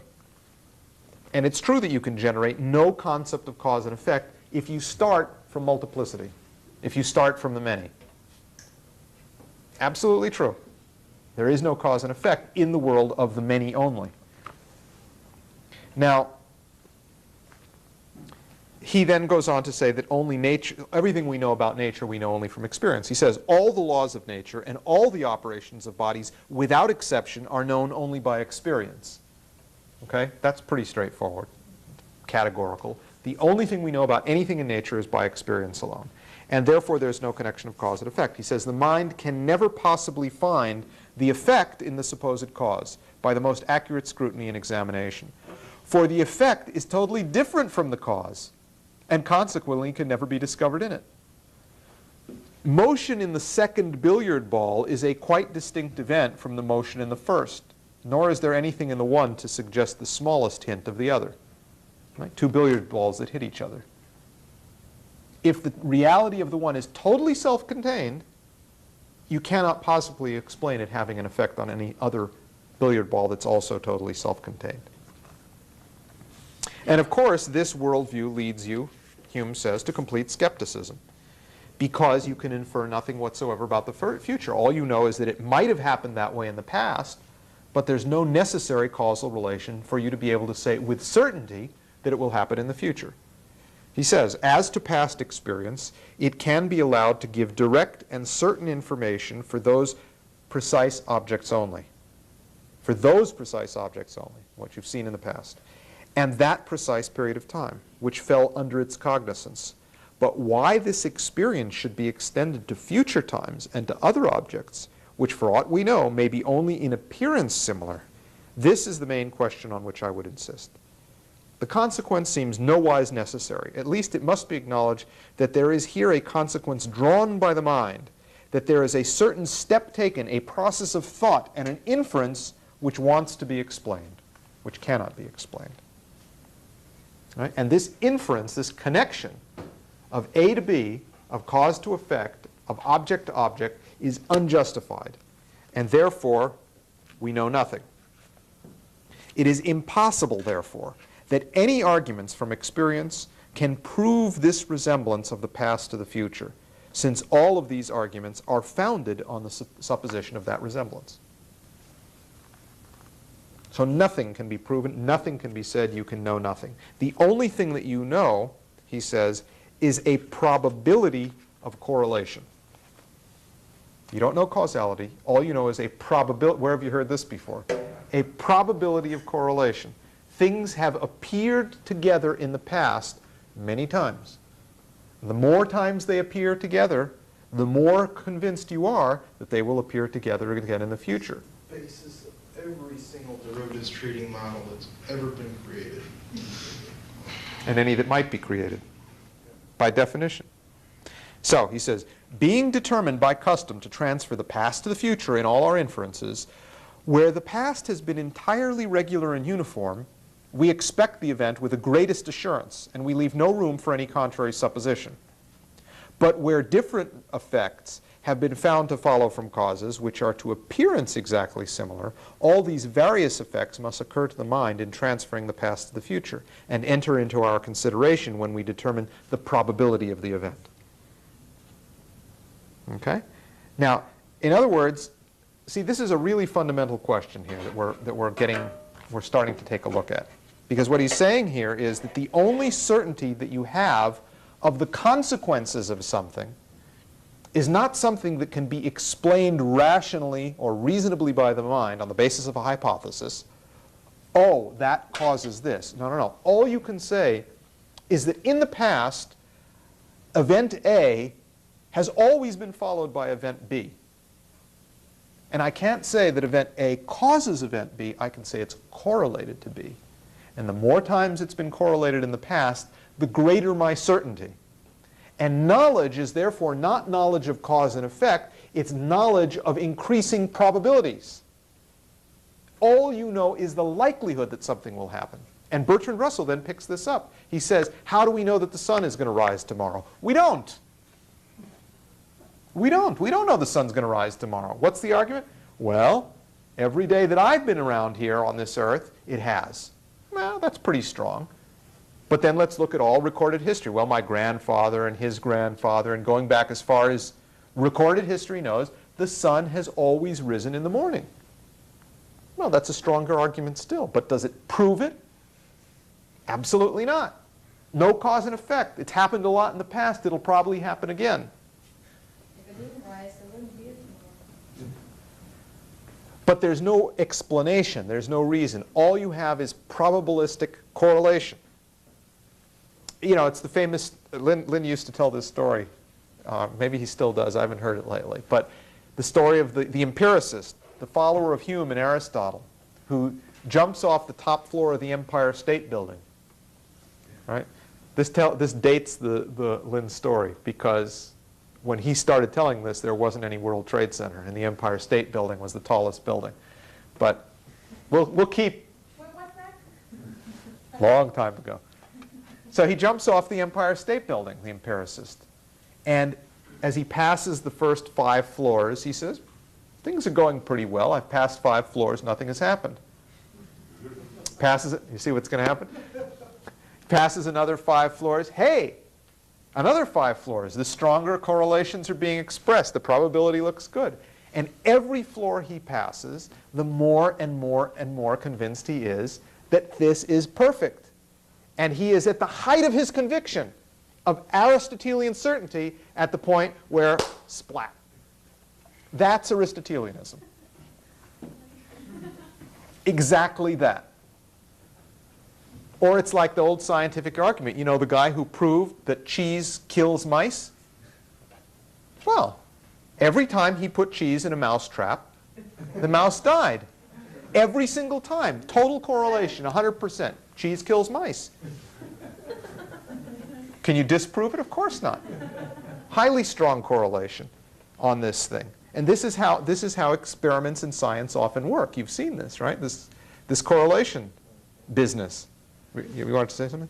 Well, it's saying that both of these examples prove, you know, to the Aristotelian that you can't prove that just because, you know, you keep passing floor after floor that you're not going to splat, you know, at the bottom of it. Isn't that what they were their contention? Well, what they would say is that another factor came into play at the last minute, at the last floor, that you didn't have any evidence of previous to that. But the point is that they don't, you know, it's the, you know, a third factor that wasn't taken into account in your original equation, and therefore what you've got to do is in your next study of this, you've got to consider more factors and set up more control groups so that you isolate those factors. And this is the way a lot of modern medicine works, for example. It's strict correlation. What do? You set up a whole battery of tests. You have 3 million mice, and you're going to feed them large quantities of some supposed carcinogen to see if that carcinogen produces cancer, right? And what you do is you establish a correlation. In this group, they get that particular item. This group doesn't, and you see the results. And so you establish a highly sophisticated statistical correlation among the different variables. And you isolate certain variables and you control the rest. You have to have control groups and so on and so forth. Now, let me just say, these kinds of experimental techniques are absolutely necessary. You have to run experiments like that. You have to have control groups. If you want to know whether the cheese or the mousetrap killed the mice, you want to try to study the effect of each differentially, that is to say, separate them. To some of the mice, you give only cheese and no mousetrap. To the others, you give the mousetrap alone, and you try to find out which did it. But the purpose of doing such experiments, to the thinking mind, to the Platonic scientist, is that it gives him raw material from which to develop a hypothesis, right? A basis, an educated basis on which to form a reason, a cause and effect, an explanation, to answer the question why. Not just that something happens. If you do A, you always get B. Why? Why? Why? And until you can answer that question, you don't know what you're doing. You may be stuck with it. You may not have any other approach at that time. In certain aspects of medicine, for example, doctors absolutely don't know why certain things work. But they do know that certain medicine works. But until you know the reason, the causality, then you're nowhere. You don't really have an explanation of the thing. That doesn't mean you don't use the medicine. There's certain, for example, antipsychotic drugs, which, when given to people, lithium and so on and so forth, they produce an effect. How and why? Nobody really knows. They just don't know. And all sorts of similar phenomena do occur. They don't know why it works, how it works. They know that it works, that's all. Similarly, in a lot of cancer research, the same type of thing. You get certain results, and a lot of the experimental work that's done is, just the most empiricist Aristotelian work imaginable. Well, we don't know if this is going to, let's just grab something off the shelf and try that, right? Let's try this and see what effect it has on this type of cancer. Well, it doesn't work. All right, let's try something else, right? And hopefully at some point that those experiments are guided by a certain informed knowledge of what might work and might not. But in many cases, it's purely correlational, totally correlational. And then if you discover that it does have an effect on the cancer, you say, well, let's see if it works with more or less. Well, let's see if it works combined with another drug, or not combined, or combined with this. It's totally blind, completely blind, because it does not approach the thing from the standpoint of discovering the causality, how it works, why things work, and to then figure out a solution for the thing, or to approach the experimental work with control groups and so on from that hypothesis-forming standpoint. So what you get is an entirely different approach to knowledge, where knowledge becomes simply the highest possible statistical correlation between unconnected facts. And the greater correlation you can establish in your mathematical function, that's truth. And that's what you get all over the place now, that type of thing. Now, returning to Hume on this thing, he says that after having said all of this and developed a total demonstration that no causality exists, that only skepticism is called for, he then turns around and says, well, you know what, I was really sort of kidding. He says, don't take this too seriously. It doesn't really work in the real world. This is just sort of a little philosophical exercise, sort of, intellectual masturbation. He says, nor need we fear that this philosophy, while it endeavors to limit our inquiries to common life, should ever undermine the reasonings of common life and carry its doubts so far as to destroy all action as well as speculation. Nature will always maintain her rights and prevail in the end over any abstract reasoning whatsoever. He's commenting about his own reasoning that he's just gone through. He says, don't worry about it.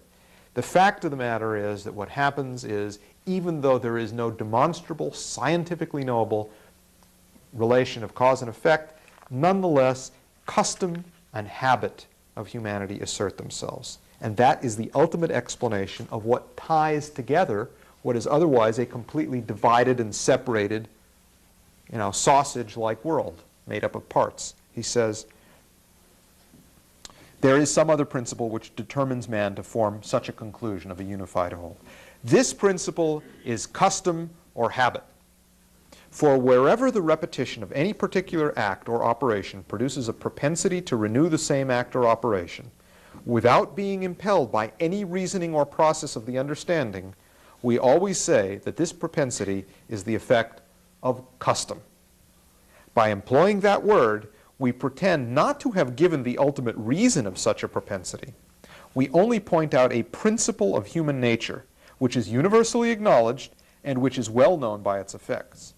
Perhaps we can push our enquiries no farther, or pretend to give the cause of this cause, but must rest contented with it as the ultimate principle which we can assign of all our conclusions from experience. All inferences from experience, therefore, are effects of custom, not of reasoning.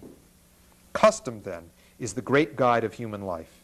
It is that principle alone which renders our experience useful to us and makes us expect for the future a similar train of events with those which have appeared in the past. Without the influence of custom, we should be entirely ignorant of every matter of fact beyond what is immediately present to the memory and senses. What is custom and habit? It's nothing. I mean, this is complete philosophical garbage. I mean, this is just complete dreck. It's Philistine, it's cheating, it's tramposo. It's not taking ideas seriously. It's developing out the logical consequences of starting from an Aristotelian standpoint, being uncomfortable with the conclusion, which is, well, this leads to total skepticism, and then saying, well, you know what? There's this thing called custom. What's that? Well, it's the way we usually pull ideas together. This guy's supposed to be a philosopher. He's supposed to be explaining how it works. Nah, it's custom and habit. Don't worry, it works. Trust me. And so what is he left with? He's left with the following conclusions, that ideas are nothing but, think of Plato, ideas for Hume and Aristotle are nothing but copies of perceptions. Right? And you develop the more complex from the more simple. He says, all our ideas are nothing but copies of our impressions, or in other words, that it is impossible for us to think of anything which we have not antecedently felt either by our external or internal senses. How do you like that? It is impossible for us to think of anything which we have not antecedently felt either by our external or internal senses. What about Eratosthenes? How did he figure out that the Earth, the curvature of the Earth, and measure it? Did he feel it? Did he sense it? Did he perceive it? Absolutely not.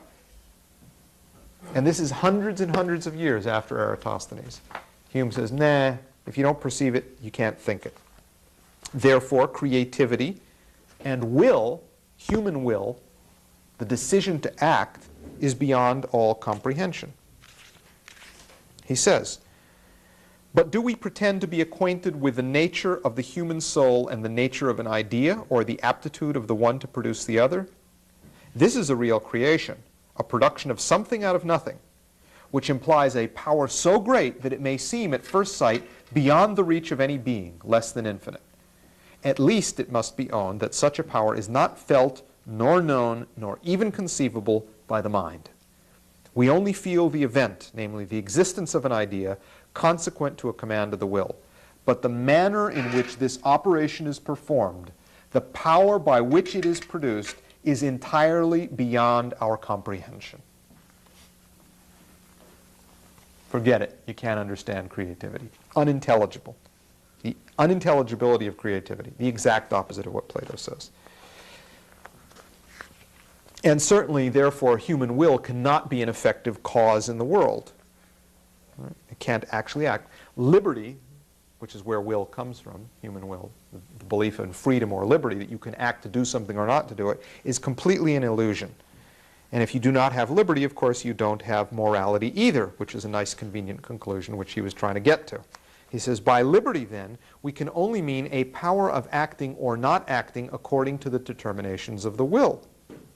He says, and if the definition above mentioned be admitted, liberty, when opposed to necessity, not to constraint, is the same thing with chance, which is universally allowed to have no existence. So there is no freedom. There is no will. Consequently, there's no morality. And therefore, God is completely unknowable. Unknowable scientifically, cannot be acceded to by reason, and any belief in God is pure dogma, as true or as false as the skeptical view which he presented before. Believe it if you want, don't believe it if you don't want, not scientific. This is a complete atheistic concept of the atheist who says, well, I believe in God too, why not? You can believe whatever you want. A non-scientific, unrigorous approach. Appropriate for the head of British intelligence. Now, in conclusion, let me just quickly bring this into the world of Adam Smith and economics. Hume's concept of habit, or custom, which is, after all, the contraband he brings into his philosophical system, his Aristotelian system, at a certain point where it's all about to splatter in a million directions, he says, no, no, no, there's custom and habit, he brings it in, and that's what holds everything together. That's how people make decisions. That's where you get a unified approach. This is the exact equivalent, and probably the origin, of Adam Smith's invisible hand. Everyone act on their own. Everyone do whatever they want. Everyone's individually determined. There is an invisible hand which will somehow or other hold everything together. Do what you want. Enjoy yourself. Have fun. Don't worry. The best will come of it. In economics, this is the whole idea that it'll all be okay if everyone follows out on their own subjective demand function. Anyone who studied economics knows that demand in the individuals of the society, effective demand, meaning demand with a dollar bill attached to it, comes purely from the subjective desires of the individual. There is absolutely no basis for determining value beyond the summation of the subjective demands of the individual. Meaning, I like ice cream, he likes pie, she likes asparagus. And the summation of the subjective demands of society, of all these individuals who are expressing their personal heartfelt desires, is what creates the circumstances which supply then fills. And you have demand and then supply, people come along and produce the ice cream, the pies, and the what did I say, asparagus, which people like. I had an economics professor when I had the misfortune of studying economics who would have endless debates that it is completely impossible for anyone to determine an objective measure of value, because that's like deciding which is better, chocolate ice cream or vanilla. You say, wait a minute. Wait a minute, it's not a question of chocolate or vanilla. Obviously chocolate is better, but beyond that, no one disagrees, right? It's in Plato. Plato says chocolate is better. Aristotle likes vanilla. No, but seriously, beyond that, the idea that there is no way of putting value on things beyond what personal desire is the same thing as cultural relativism, is saying, well, everyone's opinion is just as good. What do you like, right? Oh, you're not in favor of marriages between people of opposite sexes? That's cool. Whatever you like. What's your subjective demand? You think people the same sex should be married together? That's cool. Oh, you think it's okay to do it with animals? That's cool. You got money? You got demand. No problem. That's your demand function? We'll supply it. Don't worry. Which is, of course, a complete farce, because the way it really happens is that subjective demand functions, so-called, are created by the David Humes of the world. They determine people's felt desires and tastes in things. British intelligence. But that's the theory on which it's based. And Lynn's famous quote from Adam Smith on morality, where Adam Smith says, just do whatever you want, be as immoral as you like, in the final analysis it'll all work out okay. God will take care of it. You don't have to worry about being moral. Do your thing. God will pull all the pieces together. He's the one. Just go about doing your business being a many, as frequently as you like, a multiple many. And this is the part that Lynn constantly cites from Adam Smith as the heart of his economic theory, which actually comes from the theory of the moral sentiments. I'm reading from Science of Christian Economy, which you've all read through, right? Since we discussed that many classes ago. And I will read this quote from Adam Smith, which will now take on new meaning to you, having seen where this comes from Aristotle, Hume, and so on and so forth. He says, "The administration of the great system of the universe and the care of the universal happiness of all rational and sensible beings is the business of God and not of man. To man is allotted a much humbler department, but one much more suitable to the weakness of his powers and to the narrowness of his comprehension. The care of his own happiness, of that of his family, his friends, his country. But though we are endowed with a very strong desire of those ends, it has been entrusted to the slow and uncertain determinations of our reason to find out the proper means of bringing them about. Nature has directed us to the greater part of these by original and immediate instincts. Hunger, thirst, the passion which unites the two sexes, the love of pleasure, and the dread of pain, where have you heard that before, prompt us to apply those means for their own sakes and without any consideration of their tendency to those beneficent ends which the great director of nature intended to produce them." Just do what your instincts tell you to do. Don't worry about the end to which the great director, God, is leading all of this. You don't have to worry about that. Do what you like. And of course, this whole approach, this Aristotelian Hume-Smith approach in Bentham then takes on the form of the hedonistic philosophic calculus, which is the summation of all private desires, where everyone does whatever they feel like doing, gives you the public good. Isn't that nice? Automatically, by the invisible hand. And you don't have to worry about it. You don't have to feel bad when you do something immoral. You don't have to feel guilty. You can just let it all hang out, be completely unbridled, satisfy every pleasure that you want. It's all okay, because in the end it'll all turn out all right. Why? Custom and habit. The invisible hand. The philosophic calculus. Don't worry. Just do it.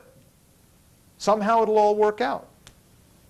And you will end up with Jeremy Bentham writing essays with titles such as In Defense of Usury and In Defense of Pederasty. Sex with children. He wrote, well, it's logical. Why not? Once you get on the train with Aristotle, there's no getting off. That's where you're going to end up. And that's the logic of this whole thing. Counterpose that to the concept of the common good, the Platonic Christian concept of the common good.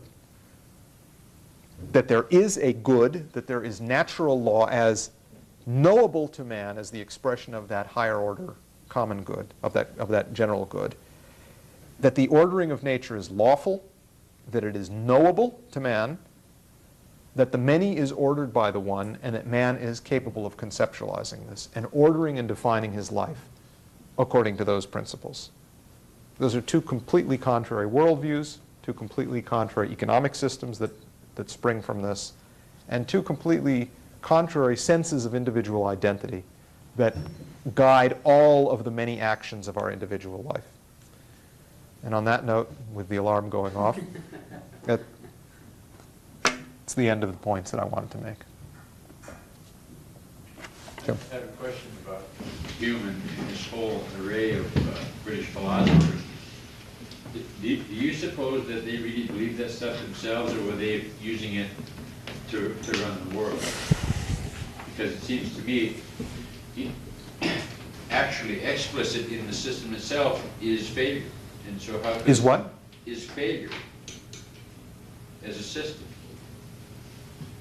And since they were the oligarchy, more or less, that was running the British Empire, for instance, it just seems curious that the empire has lasted this long if they really believe that crap. No, I think they really believe it. I think that really is their view of man.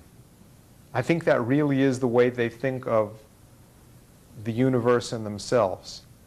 I think they really do view themselves as the gods of Olympus. Yes, God may exist, but he's sort of one among us. We're also gods. We're the gods of Olympus. These are people who are infatuated with their own power and their ability to kill, destroy, create at will. They are like the gods of Olympus, and they view the world as being ordered that way. You see this in interesting questions that come up, like the question of science, right? The British approach to science, where at certain points in the history of the British Empire, when the development of actual scientific advances in other societies was threatening to put them out of business, under those circumstances and those circumstances alone, would they tolerate, and did they tolerate, the development of certain scientific, this is the whole, Wells, Bertrand Russell, that whole debate over whether to go with science or not. And they allowed the development of it to a certain degree so that they would have the product of it in order to not lose politically and lose factually. But this was never something that they had self-conscious mastery or control over. They certainly knew that they wanted to stop this from spreading to the 95% of the population at all costs, and to guarantee that they didn't have access to it. But they also wanted to make sure that they, as an oligarchy, had different conditions of life for themselves. But I think that in terms of their actual view of the world and how they think about things, yeah, I think this really is the way their mind works. There's an element, you see, there's the thing that's difficult with this, that's disconcerting, is that there's an element of deliberate cheating in this. I mean, you read someone like Hume, and you take it seriously, and you follow the argument, and you read, at a certain point, the guy just cheats. I mean, he says things which are so outrageous and so transparent. It's not just that they're wrong and you disagree with them. It's just cheating. What do you mean? The guy's gone through 200 pages of contortions, developed out the consequences of his premises, which are all wrong. He reaches certain conclusions, and he says, forget all of that. Really, there's custom and habit. What is it? I don't know. But everyone agrees that it exists, so that's that. Philistinism. What's that? I noticed that Aristotle does the same thing.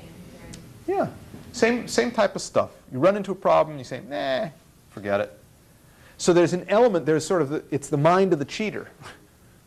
It's the mind of the cheater that think that they can get away with it. All right? And that's okay. So that's disconcerting in a certain way, because you wonder, well, does he really believe? Why is he cheating? Why doesn't he follow through the logical? Well, that cheating approach is actually part of the worldview. And the important thing in this is the implicit sense of concept of man that you have here, which is the concept of man as beast. Man is incapable of creative thought, and that creativity is ultimately completely unintelligible to man. And then they work to make sure that that is in fact the case.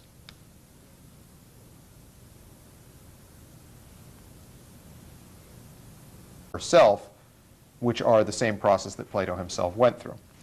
And the cave parable is exactly that. It's to give you the idea of how to think about finding the truth in that which is merely transitory and apparent. Okay? So any questions about that in terms of Plato, just recalling what we had discussed last week before we proceed to go into Aristotle? All clear? No problem? No sweat? I just have a comment. Sure. In the New Testament in particular, there's so many instances of exactly what you just, the word you use, parable. It's full of reference to parable and the use of parable. Right. Which speaks in itself, let alone for someone who's schooled in Plato's thought, but that speaks in itself to the absurdity of those who would try to read the Bible as if it were a computer manual, right? That it has the explicit, literal, revealed truth word by word, right? That kind of a fundamentalist Aristotelian interpretation or attempt to interpret the Bible, Old Testament or New, as that kind of a literal transmission of information, computer style, right, points to the absurdity. It's a total contradiction in terms. It points to the very absurdity of the approach in that case, because in fact, what is being communicated by the very idea that's put out in the very first words of the Bible, that man is made in the living image of God, is precisely the process of concept formation, of creativity, which is totally contrary to any attempt to put any kind of transliteration or literal meaning on word-by-word analyses of the Bible, or anything else for that matter. All right? I mean, any actual concept, anything that actually communicates an idea, you cannot possibly communicate in that kind of literal way. Well, if you compare them to the back manual, which were written about the same time. As the Old or the New Testament? Where do you stand on this? The Old Testament. I'm a traditionalist. Okay. Okay. In fact, there's some people who include the first Vax manuals as one of the Gnostic books of the Old Testament. So, but be careful. You don't want to fall into Gnosticism on this, right? So. All right. Now, see, what's interesting here? Let's take a brief parenthesis. Why is it funny? I mean, that was pretty funny. It wasn't one of your world's most stellar jokes. It's not, you know, I mean, it's nothing like... Why? Why? What's the irony? What did he say that was funny?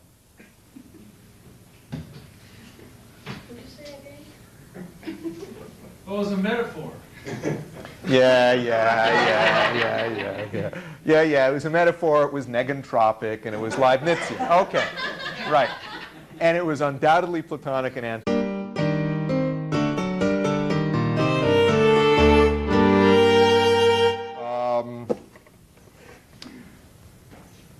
Plato versus Aristotle. Today's, although obviously the entire class series has to be viewed as a unified process, we want to especially consider what we're going to be discussing today directly related to what we discussed last week around the question of Plato. You really want to think of these two philosophical worldviews in comparison to each other simultaneously. The only way to actually understand the one is by having, or what I mean by the one is not the one with a capital O, but to understand one of the two philosophical systems is to have simultaneously in your mind's eye the other philosophical system. To really know what Aristotle is trying to do, you need to be thinking regularly about what it was that Plato had accomplished, and therefore what Aristotle was setting out to destroy. That's really the most significant thing in looking at this thing. And similarly, as we go through some Aristotle, I don't want to go through a huge amount. I'm going to go through a certain amount of Aristotle just so that you get a flavor of this, and then we'll proceed to look at some more modern Aristotelians, not current time Aristotelians, but some of the period of Adam Smith, in particular David Hume, and a couple of other exponents of British philosophical radicalism, empiricism, to get an idea of what Aristotelianism actually looks like in action in a format that you might be a little bit more familiar with. But in any event, as we go through this today, you want to really keep in mind what we discussed in the last class in terms of the way Plato laid out the central concept of what he was discussing, especially in the Republic, which is what is the truth, how do you know it, what is knowledge? And he developed a concept, as you'll remember from our discussion of the divided line, of ascending levels of decreasing imperfection. That is to say, a method of the higher hypothesis, of generation of explanations, a hypothesis, of cause and effect relationship between the one and the many, where he began from that which is merely apparent, mere appearances in the world, what the sense perceptions receive, and he explains that you have to use that perhaps as the raw material for your mental activity. That is to say, it's the raw material which the subjective process, the reasoning process, uses to generate a hypothesis, which is then superseded by a higher hypothesis, and that in turn by a higher hypothesis. And that process of higher hypothesis generation itself then becomes the subject of the reasoning mind. That itself, that process of hypothesis generation, becomes the thought object of the mental process. Aristotelian. Okay. Well, that's the way fundamentalists Bible, the way, like it, Yeah. that's what he said wrong. Yeah, but what was funny about what John said? What was, point to the part that was funny. Because He didn't say the computer is slow. Yeah, but that's the metaphor. Ah, exactly. There's nothing that he said that's funny. As usual. As usual. Which is why Dennis is giving a class. What was funny was the fact that he was the one that said it. Yeah. No, that made it funnier. But no, nothing that he said is funny. It's what he didn't say. It's what he left unsaid. It's the completed portion of the phrase that he left to every individual mind here to complete. That's what was funny. It's exactly what was not said. It's the unstated part. What he said was a literal statement, which juxtaposed in an ironic fashion two things. And he's implicitly saying that, what's the implicit point? You can see how if you dissect the joke, it becomes extremely unfunny. What was he saying? I mean, and if you do this to one of Fernando Quijano's jokes, you'll probably cause a thermonuclear reaction. In the case of John's, it's merely boring. But if you just, okay, what was funny? Well, he said that he made a parallel between the Vax manual and the Old Testament of the Bible, right? That people read the thing the same. What's the implicit point? What's he saying? Well, that the Vax manual is extremely old, right? What does that imply? Well, that implies that it's extremely old because the Vax is extremely old. And he's talking to a group of people who have had the unpleasant experience of sitting around twiddling their thumbs, waiting for it to do anything. Blink at you, finally say, I'm dying. Right? Anything, just speak to me. Right? Nothing. Okay? Now, if he had said that in a room of people who had never seen a Vax or never used a Vax, someone who was born in the last 20 years, for instance.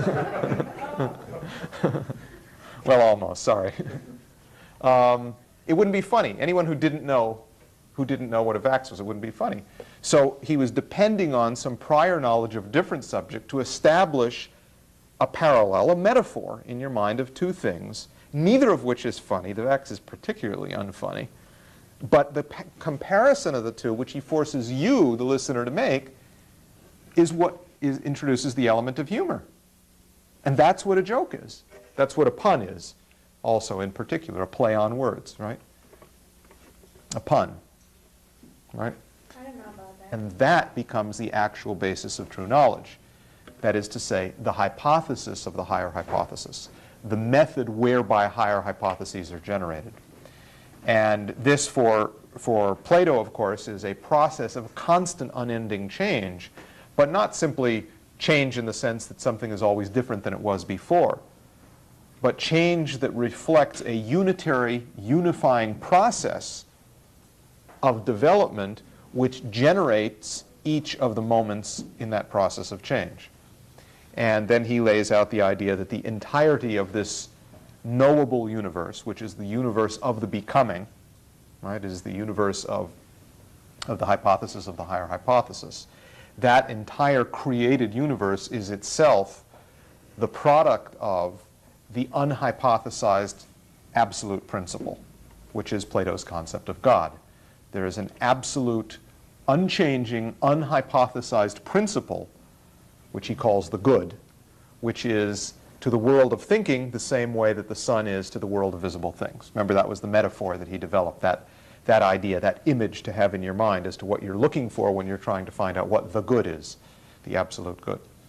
So that, just by way of brief recapitulation of what we were looking at in the case of Plato, and also, just to refresh your memory in terms of the parable of the cave, this crucial concept of projection, the crucial idea of projection, that what one perceives, that which is attainable to man's senses in physical space-time, is itself only a projection onto, as in the wall of a cave, onto a lower dimensionality of a continuous process which is occurring in a higher dimensionality. And although we cannot directly exceed get access to that higher dimensionality process through our sensory apparatus per se, nonetheless, our reasoning apparatus can allow us to conceptualize that which must have produced the projection which we do perceive with our senses. So the projection is not true in itself, nor is it false in itself. It is simply the projection onto a screen, onto n dimensions of a process that actually occurs on n+1 dimensions or n+2 dimensions.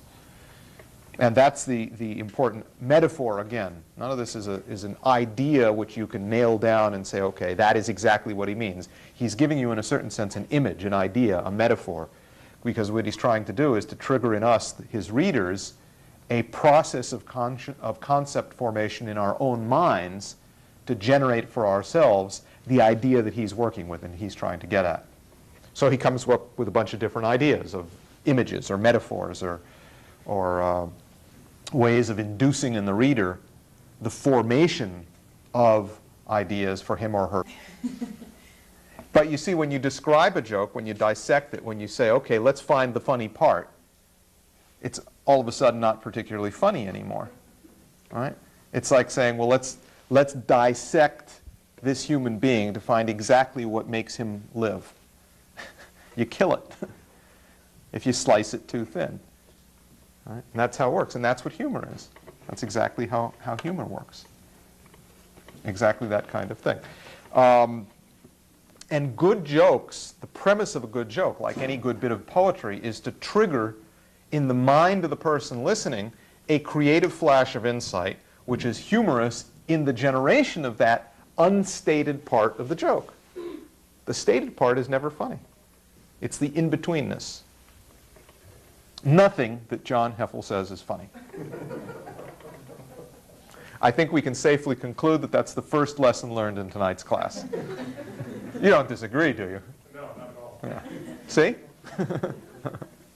Okay.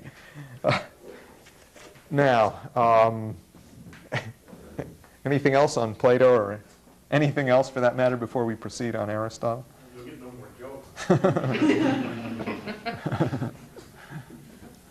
Okay. All right.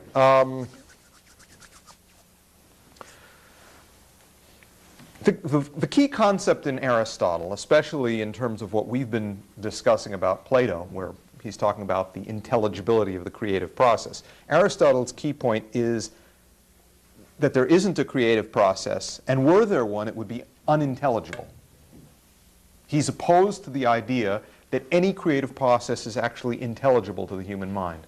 It may happen by pure good luck or by happenstance, but it is not something which is intelligible, knowable, and therefore reproducible. It doesn't exist. Now, where I like to start the discussion of Aristotle, and this is actually, in my view, not a bad place to start in the discussion of anything, is let's talk about what sort of a person he was.